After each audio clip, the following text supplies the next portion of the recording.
손익의 양면성. 중소기업을 운영하는 박 사장은 만든 물건의 90%를 해외에 수출한다. 미국, 독일, 일본 등의 지사를 갖고 있는데 모두 현지인이 지사장을 한다. 한국에서 파견된 직원은 생산을 위한 몇 명 외에는 없다.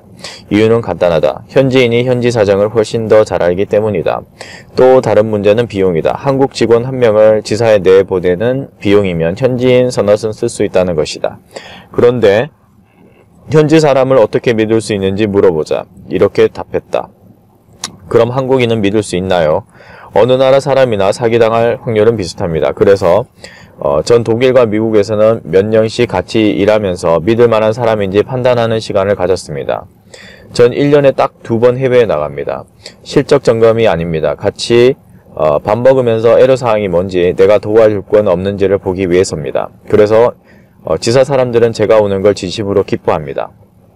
처음부터 그랬는지 물어보자. 그렇지 않았다면서 이런 이야기를 해줬다. 처음에는 한국인을 독일 지사장으로 썼습니다. 유학생 출신에 기술도 잘 알고 제법 성실한 사람이었습니다. 그런데 피해의식이 너무 큰 겁니다. 외국인을 차별한다. 지들끼리만 논다. 그들만의 이너서클에 들어갈 수 없다. 매번 저한테 투덜대는데 일보다 그 사람 하소연 들어주는데 더 많은 에너지를 쓰게 되는 겁니다. 그래서 할 수 없이 교체를 했지요. 그런데 참 이상해요. 저도 4년간 독일에 살았는데 단 한 번도 차별받는다는 생각을 한 적이 없었거든요. 그 사람은 늘 피해자의 시각으로 독일을 봤고 결국은 그 시각을 바꾸지 못해 헤어지게 되었습니다. 미국에 사는 교민 중에 피해의식을 갖고 있는 사람이 제법 있다.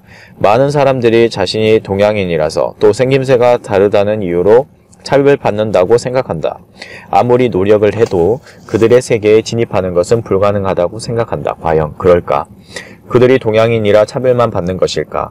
난 이들의 시각에 동의하지 않는다. 난 거꾸로 이들에게 동양인이라서 한국인이라서 오히려 이익을 보는 면은 없나요? 하고 질문을 던지고 싶다.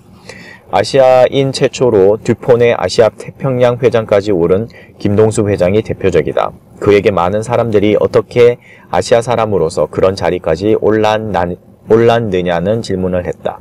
그는 이렇게 답했다. 글쎄요. 일을 잘해서 인정을 받은 측면도 무시할 수는 없겠지만 제가 한국인이고 동양인이란 게 유리하게 작용하지 않았을까요? 난 이 이야기를 듣고 정신이 번쩍 들었다. 보통 외국에 거주하는 사람들은 한국인이라 손해보는 부분이 있다고 생각한다. 매사 이런 피해자의 시선으로 세상을 본다. 그런데 그는 오히려 한국인이기 때문에 이익을 볼 수 있었다고 생각한 것이다.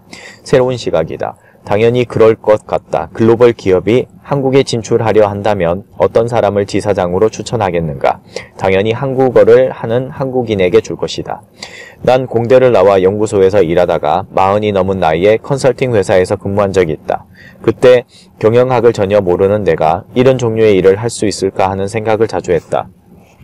언어도 낯설고 자료 만드는 것도 익숙하지 않아 스스로의 효용성에 대해 의심을 하고 있었다. 그런데 몇 달을 근무하면서 보니 그게 아니었다. 공대를 나왔기 때문에 그들이 보지 못하는 것이 내 눈에는 보였고 그게 프로젝트를 수행할 때 결정적인 도움이 된다는 사실을 알게 되었다. 여러분은 어떤 피해의식을 갖고 있는가? 어떤 일 때문에 손해를 본다고 생각하는가? 혹시 그것 때문에 이익을 보는 면은 없다고 생각하는가? 세상 만사는 늘 양면성을 갖고 있다. 얻는 게 있으면 잃는 게 있고 잃는 게 있으면 얻는 게 있는 법이다. 그렇기 때문에 뭔가를 얻었을 때는 이걸로 인해 잃을 수 있는 것은 없을까라는 질문을 던지면 좋다. 반대로 뭔가 손해를 본다고 생각될 때는 이것 때문에 얻는 건 뭐가 있을까라고 질문을 던져야 한다. 그럼 시각을 바꿀 수 있다.